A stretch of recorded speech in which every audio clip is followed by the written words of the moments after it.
At this Syrian restaurant just across from the state capital, politics are often discussed over the heaping plates of food. Muslims are in fear. For the most part, they're on more on defense mode than anything.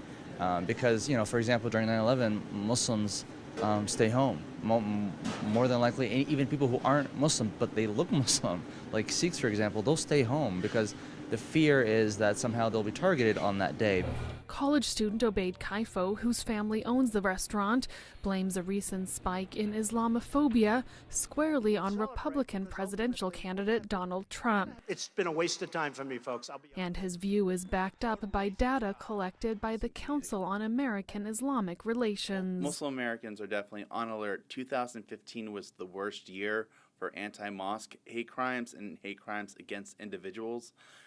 If candidates like Trump keep on mainstreaming Islamophobia, it becomes something that's more publicly acceptable, and words do lead to actions.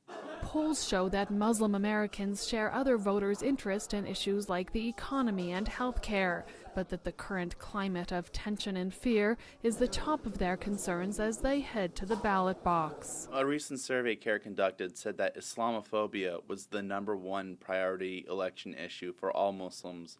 Many American Muslims, in fact, have a natural inclination towards conservative Republican values. The Republican Party tries to, persuade people that, American values are based off of self-struggle and self-reliance and not so much reliance on government or reliance on other people. And so that's where Muslims really, really tend to draw toward the Republican Party because of that.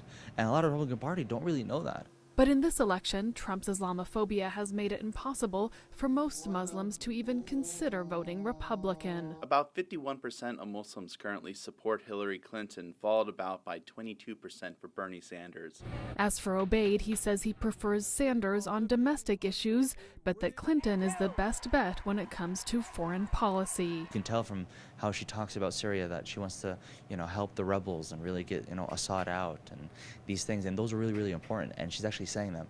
The problem is Sanders isn't saying any of that. Sanders just keeps talking about how Muslim nations need to get involved, and that just sounds like Obama. The crisis in Syria and Iraq is likely to be the biggest foreign policy challenge the next president faces. And for now, most Muslim Americans seem to think that Hillary Clinton is the candidate best equipped to take on that crisis. Mary McCarthy, RUNOW, Denver.